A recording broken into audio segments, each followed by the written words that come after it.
So ಈ ಈ ಮನಸ್ಸನ್ನು ಯಾವಾಗಲೂ ಕೂಡ ಶಾಂತವಾಗಿ ಇಟ್ಕೊಳ್ಳೋದೆ ಒಂದು ನಿಜವಾದ ಒಂದು ಧನ ಅಂದರೆ, ನಿಜವಾದ ಒಂದು ವೆಲ್ತ್ ಅಂದರೆ ನಮಗೆ ಈ ಮನಸ್ಸನ್ನು ಯಾವಾಗಲೂ ಶಾಂತವಾಗಿ ಇಟ್ಕೊಳ್ಳೋದು.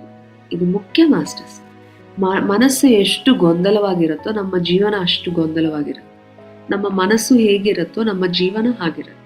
ಹಾಗಾಗಿ ನಾವು ಫಸ್ಟ್ ಮಾಡಬೇಕಾಗಿರೋದೇನು, ಮನಸ್ಸನ್ನು ಶಾಂತಗೊಳಿಸೋದು. Relax relax relax. ಎಷ್ಟು ನಾವು ಶಾಂತಗೊಳಿಸ್ತೀವೋ ಈ ಮನಸ್ಸನ್ನು, ಅಷ್ಟು ನಮ್ಮ ಒಂದು ಲೈಫ್ ಅನ್ನೋದು ಸಲೀಸಾಗುತ್ತೆ.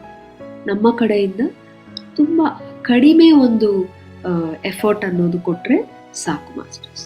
ಹಾಗೇನೆ ಶಬ್ದಗಳು, ಹೆಚ್ಚೆಚ್ಚು ಶಬ್ದಗಳು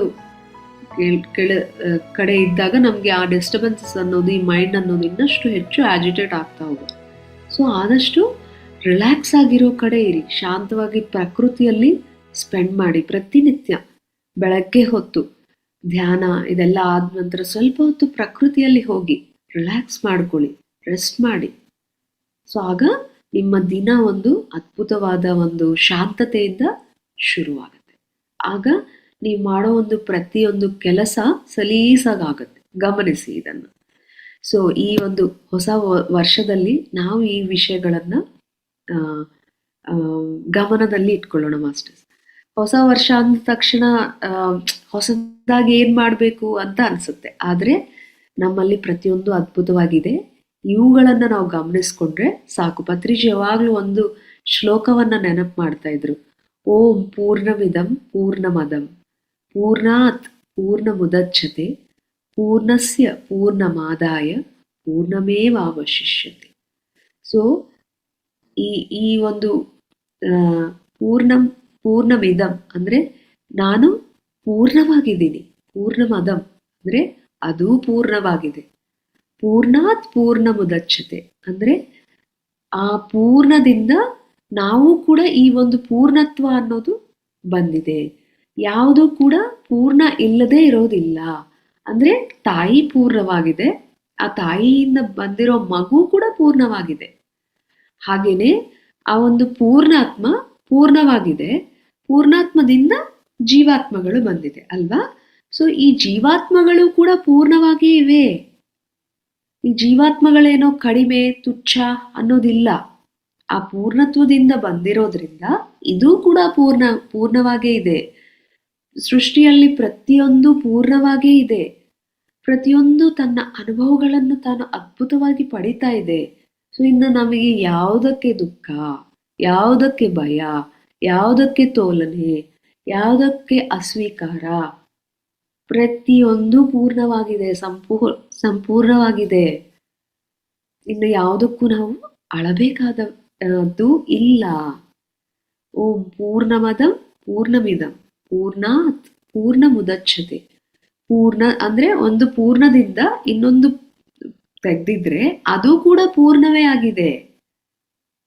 ಪೂರ್ಣಸ್ಯ ಪೂರ್ಣಮಾದಾಯ ಪೂರ್ಣಮೇವಾವಶಿಷ್ಯತೆ ಅಂದ್ರೆ ಆ ಅವಶೇಷ ಏನ್ ಬರುತ್ತೋ, ಆ ಚಿಕ್ಕ ಪೀಸು ಪೂರ್ಣದಿಂದ ಏನ್ ಬರುತ್ತೋ ಅದು ಕೂಡ ಪೂರ್ಣವಾಗೇ ಇದೆ. ಪ್ರತಿಯೊಂದು ಪೂರ್ಣವಾಗೇ ಇದೆ, ಕಂಪ್ಲೀಟ್ ಆಗಿದೆ, ಕಂಟೆಂಟ್ಮೆಂಟ್ ಇಂದ ಇದೆ, ಅಂದ್ರೆ ಆ ಸಂತೃಪ್ತಿಯಿಂದ ಇದೆ. ಇನ್ನು ಯಾವುದಕ್ಕೆ? ಸೊ ಇವೆಲ್ಲ ತೆಗೆದುಬಿಟ್ರೆ ಏನೇನು ಅಸಂಪೂರ್ಣ ಅಂತ ನಾವು ಅನ್ಕೊಳ್ತಾ ಇದೀವೋ ಅದನ್ನ ತೆಗೆದುಬಿಟ್ರೆ ಇನ್ನ ಇರೋದು ಪೂರ್ಣತ್ವನೇ, ಸಂತೃಪ್ತಿಯೇ ಒಳಗೆ, ಇನ್ನೇನು ಮಿಕ್ಕಿರೋದಿಲ್ಲ. ಒಂದು ಚಿಕ್ಕ ಕತೆ ನೆನಪು ಬರ್ತಾ ಇದೆ. ಪತ್ರಿಜಿಯವರೇ ಹೇಳಿದ್ರು ಇದನ್ನ. ಬೃಹದಾರಣ್ಯಕೋಪನಿಷತ್ ಅಂತ ಆ ಉಪನಿಷತ್ನಲ್ಲಿ ಒಂದು ಕತೆ ಹೇಳಿದ್ದಾರೆ. ಅದು ಯಜ್ಞವಲ್ಕ್ಯ ಅಂತ ಒಬ್ಬ ಮಹಾನ್ ಋಷಿ ಇದ್ದಾರೆ. ಸೊ ಅವ್ರಿಗೆ ಇಬ್ರು ಹೆಂಡತಿಯರು, ಕಾತ್ಯಾಯಿನಿ ಮತ್ತು ಮೈತ್ರಿ. ಸೊ ಆ ಯಜ್ಞವಲ್ಕ್ಯ ಅನ್ಕೊಳ್ತಾರೆ, ನಾನು ಇನ್ನು ಸನ್ಯಾಸಕ್ಕೆ ಹೋಗ್ತಾ ಇದ್ದೀನಿ, ಇನ್ನು ನಾನು ಪೂರ್ತಿ ಇಲ್ಲಿ ಏನು ಮಾಡಬೇಕು ಅದೆಲ್ಲ ಕೂಡ ನಾನು ಮಾಡಿಬಿಟ್ಟಿದ್ದೀನಿ, ಇನ್ನು ನಾನು ಸನ್ಯಾಸಕ್ಕೆ ಹೋಗಬೇಕು. ಸೊ ಹಾಗಾಗಿ ನಾನು ನನ್ನ ಹತ್ರ ಏನೇನು ದುಡ್ಡಿದೆಯೋ ಅದೆಲ್ಲ ಕೂಡ ನಾನು ನಿಮಗೆ ಕೊಟ್ಬಿಟ್ಟು ನಾನು ಹೋಗ್ತೀನಿ ಅಂತಾರೆ. ಸೊ ಕಾತ್ಯಾಯಿನಿ ಏನೋ ಯಾವಾಗಲೂ ಕೂಡ ಈ ಪ್ರಾಪಂಚಿಕ ಜೀವನದಲ್ಲಿ ಇರ್ತಾರೆ.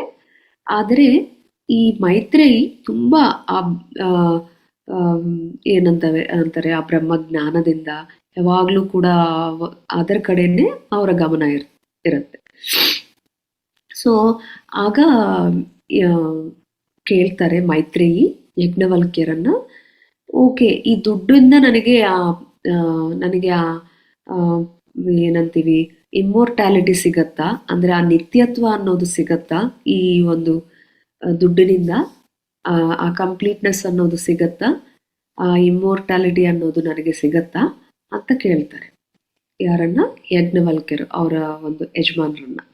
ಸೊ ಆಗ ಯಜ್ಞವಲ್ಕ್ಯ ಹೇಳ್ತಾರೆ, ನಿನ್ನ ಈ ಒಂದು ದುಡ್ಡಿನಿಂದ ನೀನು ಈ ಪ್ರಾಪಂಚಿಕ ಜೀವನದಲ್ಲಿ ಒಂದು ಕಂಫರ್ಟಬಲ್ ಆಗಿ ಜೀವಿಸ್ಬೋದು, ಒಂದು ಎಂಜಾಯ್ ಮಾಡ್ಬೋದು. ಅಷ್ಟೇ ಬಿಟ್ಟು ನಿನಗೆ ಆ ಒಂದು ಕಂಪ್ಲೀಟ್ನೆಸ್ ಅನ್ನೋದು, ಆ ಪೂರ್ಣತ್ವ ಅನ್ನೋದು ಸಿಗಲ್ಲ, ಖಂಡಿತವಾಗ್ಲೂ ಆ ನಿತ್ಯತ್ವ ಅನ್ನೋದು ಸಿಗಲ್ಲ ಅಂತ ಹೇಳ್ತಾರೆ.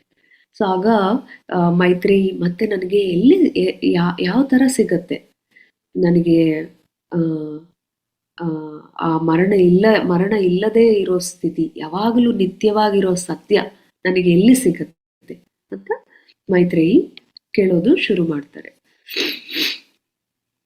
ನಾನು ಹೇಗೆ ಈ ಭಯಗಳದಿಂದ ಹೊರಗೆ ಬರ್ತೀನಿ, ಹೇಗೆ ನಾನು ಆ ಸಂಪೂರ್ಣತ್ವವನ್ನು ಹೊಂದುತ್ತೀನಿ, ನನಗೆ ಹೇಗೆ ಯಾವಾಗಲೂ ಆ ಒಳಗೆ ಆ ಶಾಂತ ಸ್ಥಿತಿ ಅನ್ನೋದು ನನಗೆ ಹೇಗೆ ಸಿಗತ್ತೆ ಅನ್ನೋದು ಕೇಳ್ತಾರೆ ಯಜ್ಞವಲ್ಕ್ಯರನ್ನ. ಸೊ ಅವಾಗ ಹೇಳ್ತಾರೆ ಅವರ ಹಸ್ಬೆಂಡ್, ಅವರ ಮನೆಯವರು ಏನು ಹೇಳ್ತಾರೆ ಅಂದರೆ, ಯಜ್ಞವಲ್ಕ್ಯರು, ನೀನು ಇಲ್ಲಿ ಮಕ್ಕಳನ್ನು, ಯಜಮಾನರನ್ನು ಅಥವಾ ದುಡ್ಡು ಏನೇನು ನಮಗೆ ಇರತ್ತೋ, ಆಸ್ತಿ, ಇದೆಲ್ಲವನ್ನು ಕೂಡ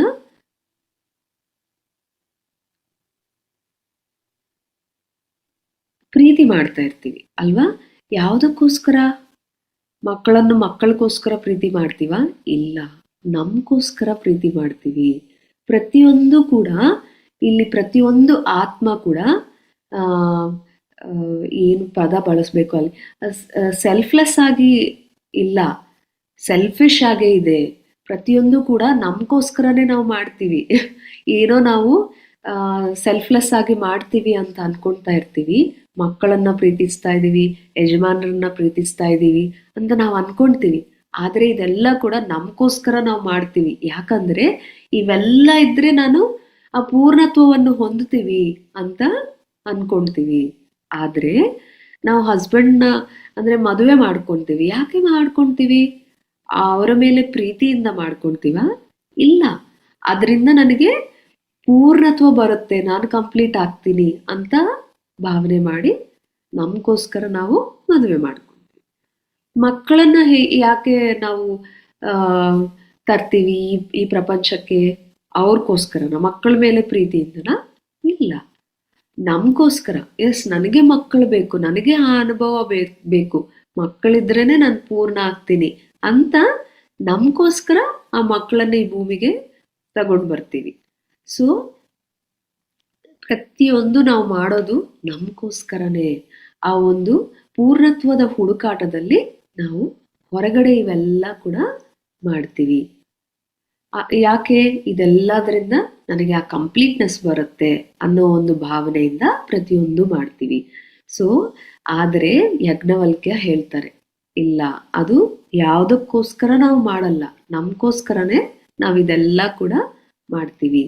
ಆದರೆ ಇದೆಲ್ಲ ಕೂಡ ನಾವು ಹೊರಗಡೆ ನೋಡ್ತಾ ಇದ್ದೀವಿ ಬಿಟ್ಟು ಈ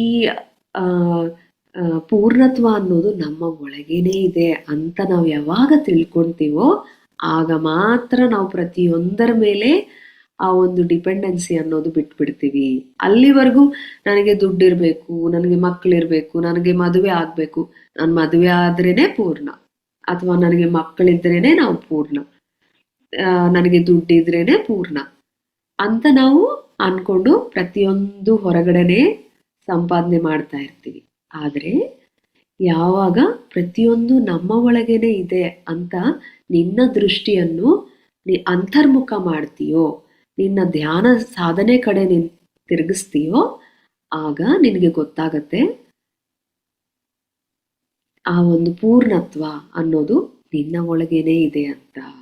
ಸೊ ಅಲ್ಲಿವರೆಗೂ ಹೊರಗಡೆನೇ ಹುಡುಕಾಟ, ಹೊರಗಡೆನೇ ನಾವು ನೋಡ್ತಾ ಇರ್ತೀವಿ ಪ್ರತಿಯೊಂದು ಕೂಡ ಅಂತ ಯಜ್ಞವಲ್ಕ್ಯರು ಅದ್ಭುತವಾಗಿ ಆ ಮೈತ್ರೇಯಿ ಅವ್ರಿಗೆ ಎಕ್ಸ್ಪ್ಲೇನ್ ಮಾಡ್ತಾರೆ, ಅವರು ಸನ್ಯಾಸಾಶ್ರಮಕ್ಕೆ ಹೋಗೋ ಮುಂಚೆ.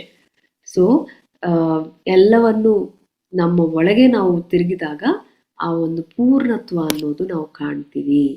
ಆ ಒಂದು ಇನ್ನೊಬ್ಬರ ಮೇಲೆ ಆ ಡಿಪೆಂಡೆನ್ಸಿ ಅನ್ನೋದು ಹೋಗ್ಬಿಡುತ್ತೆ. ಆಗ ಮಾತ್ರ ಅದು ಡ್ರಾಪ್ ಆಗುತ್ತೆ. ಅಲ್ಲಿವರೆಗೂ ನಾವು ಬಿಡಲ್ಲ ಅಂತ ತುಂಬಾ ಅದ್ಭುತವಾಗಿ ಹೇಳ್ತಾರೆ ಮಾಸ್ಟರ್ಸ್. ಸೊ ನಾವು ಆಲ್ರೆಡಿ ಒಳಗಡೆ ಪ್ರತಿಯೊಂದು ಕೂಡ ಪೂರ್ಣವಾಗಿದೆ. ಸೊ ನಾವು ಹೊರಗಡೆ ಯಾವುದಕ್ಕೂ ಹುಡುಕ್ಬೇಕಾಗಿಲ್ಲ. ನಾನು ಇಷ್ಟು ನಾನು ಎನ್ಲೈಟನ್ ಆಗಿದ್ರೂ ಪೂರ್ಣವೇ, ಎನ್ಲೈಟನ್ ಆಗದೇ ಇದ್ರೂ ಪೂರ್ಣವೇ. ಪ್ರತಿಯೊಂದು ಕೂಡ ಒಂದು ಜರ್ನಿಯಲ್ಲಿದೆ ಅಷ್ಟೇ, ಬಿಟ್ಟು ಅದು ಕಡಿಮೆ, ನಾನು ಹೆಚ್ಚು, ಏನೋ ಒಂದು ಎನ್ಲೈಟನ್ ಆಗಿರೋರು ಹೆಚ್ಚು, ಎನ್ಲೈಟನ್ ಆಗದೇ ಇರೋರು ಕಡಿಮೆ ಅನ್ನೋದು ಇಲ್ವೇ ಇಲ್ಲ ಎಲ್ಲಿ ಕೂಡ. ಅದಕ್ಕದು ಪರ್ಫೆಕ್ಟ್, ಅದಕ್ಕದು ಸರಿಯಾಗಿದೆ. ಸೊ ನಾವು ಇದನ್ನ ಅರ್ಥ ಮಾಡ್ಕೊಂಡಿದಾಗ ನಮ್ಮ ಜೀವನ ಅನ್ನೋದು ತುಂಬಾ ಸರಳ ಆಗ್ಬಿಡುತ್ತೆ, ತುಂಬಾ ಸುಲಭ ಆಗ್ಬಿಡುತ್ತೆ. ಲೈಫ್ ಅನ್ನೋದು ತುಂಬಾ ಸರಳ, ಆದ್ರೆ ಪ್ರತಿಯೊಬ್ಬರು ಕೂಡ ನಾವು ಕಾಂಪ್ಲಿಕೇಟ್ ಮಾಡ್ಕೊಳ್ತೀವಿ. ಯಾಕೆ ನನಗೆ ಜೀವನದಲ್ಲಿ ಇಷ್ಟು ಕಷ್ಟಗಳು, ಯಾಕೆ ನಾನೇ ಇದೆಲ್ಲ ಮಾಡಬೇಕು, ಯಾಕೆ ನನಗೇನೆ ಈ ಜೀವನದಲ್ಲಿ ಇದೆಲ್ಲ ಬರ್ತಾ ಇರುತ್ತೆ ಅಂತ ಸರಳವಾಗಿರೋ ಜೀವನವನ್ನ ತುಂಬಾ ಕಾಂಪ್ಲಿಕೇಟ್ ಮಾಡ್ಕೊಳ್ತೀವಿ. ಸೊ ಅದೆಲ್ಲವನ್ನು ಬಿಟ್ಬಿಡೋಣ, ನಮ್ಗೆ ಅದು ಯಾವುದು ಬೇಕಾಗಿಲ್ಲ. ಪ್ರತಿಯೊಂದು ನೀವು ಗಮನಿಸ್ಕೊಳ್ಳಿ, ಸರಳವಾದ ಪತ್ರಿಜಿಯವರ ಜೀವನ ಸರಳವಾದ ಜೀವನ. ಅವರ ಡ್ರೆಸ್ಸಿಂಗ್ ಸ್ಟೈಲ್ ಸರಳ, ಅವರು ಹೇಳೋ ಪಾಠಗಳು ಸರಳ, ಅವರು ಟೀಚ್ ಮಾಡೋ ವಿಧಾನ ಸರಳ. ಪ್ರತಿಯೊಂದು ಸರಳ ಆಗ್ಬಿಡತ್ತೆ ಯಾವಾಗ ಈ ಜ್ಞಾನ ಅನ್ನೋದು ಗೊತ್ತಾಗುತ್ತೋ. ಅಲ್ಲಿವರೆಗೂ ಈ ಜ್ಞಾನ ಗೊತ್ತಿಲ್ಲದೆ ಇರೋವರೆಗೂ ಕೂಡ ಪ್ರತಿಯೊಂದು ಚಿಕ್ಕ ವಿಷಯವನ್ನ ದೊಡ್ಡದಾಗಿ ನೋಡೋದು ಶುರು ಮಾಡ್ತೀವಿ ಮಾಸ್ಟರ್ಸ್. ಆದರೆ ಲೈಫ್ ಅನ್ನೋದು ತುಂಬಾ ಸಿಂಪಲ್.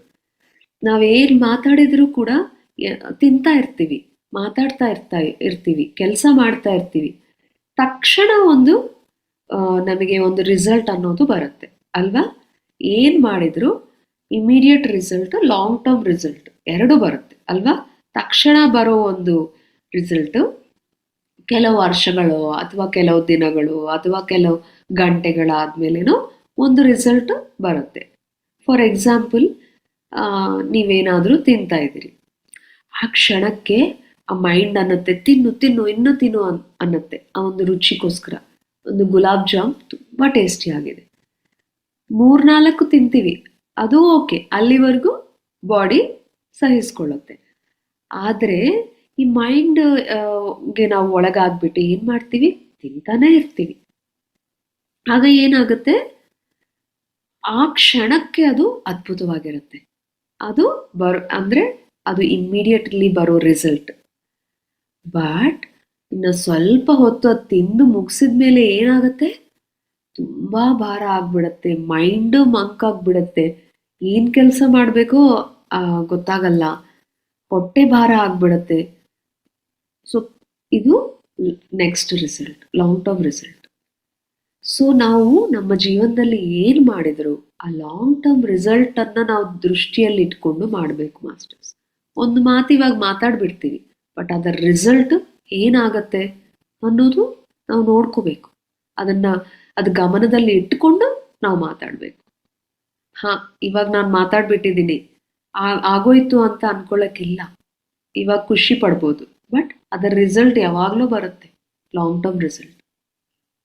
ಸೊ ಪ್ರತಿಯೊಂದು ವಿಷಯ ನಾವು ಮಾಡ್ತಾ ಇರುವಾಗ, ಅಂದ್ರೆ ಒಂದು ಕೆಲಸ ಮಾಡ್ತಾ ಇರುವಾಗ ಆಗಿರ್ಬೋದು, ಅಥವಾ ಒಂದು ಯೋಚನೆ ಮಾಡ್ತಾ ಇರುವಾಗ ಆಗಿರ್ಬೋದು, ಒಂದು ಊಟ ಮಾಡ್ತಾ ಇರುವಾಗ ಆಗಿರ್ಬೋದು, ಮಕ್ಕಳ ಜೊತೆ ಇದ್ದಾಗ ಆಗಿರ್ಬೋದು, ಅದನ್ನ ಗಮನದಲ್ಲಿ ಇಟ್ಕೊಂಡು ನಾವು ಮಾಡೋಣ ಮಾಸ್ಟರ್ಸ್. ಯಾಕಂದರೆ ಪ್ರತಿಯೊಂದಕ್ಕೂ ಕೂಡ 2 ರಿಸಲ್ಟ್ಸ್ ಅನ್ನೋದು ಇದ್ದೇ ಇರುತ್ತೆ. ಇಮಿಡಿಯೇಟ್ ಬರೋ ರಿಸಲ್ಟ್ ಪರ್ಯವಸಾನ, ಮತ್ತೆ ಲಾಂಗ್ ಟರ್ಮ್ ಅಲ್ಲಿ ಅಂದ್ರೆ ಕೆಲವು ವರ್ಷಗಳು ಅಥವಾ ಕೆಲವು ದಿನಗಳು ಗಂಟೆಗಳಾದ್ಮೇಲೆ ಬರೋ ರಿಸಲ್ಟ್ ಇದ್ದೇ ಇರುತ್ತೆ. ಈಗ ಪ್ರತಿನಿತ್ಯ ನಾವು ವ್ಯಾಯಾಮ ಮಾಡ್ತೀವಿ. ವ್ಯಾಯಾಮ ಅವಶ್ಯಕತೆವಾ ಇಲ್ವಾ? ಒಂದೇ ಕಡೆ ಕೂತ್ಕೊಂಡ್ರೆ ಬಾಡಿಗೆ ಅದು ಸೂಟ್ ಆಗಲ್ಲ, ಅದು ಹೆಲ್ದಿ ಅಲ್ಲ ಅಲ್ವಾ? ಸೊ ನಾವೇನ್ ಮಾಡಬೇಕು, ಪ್ರತಿನಿತ್ಯ ಎಕ್ಸಸೈಸ್ ಮಾಡಬೇಕು.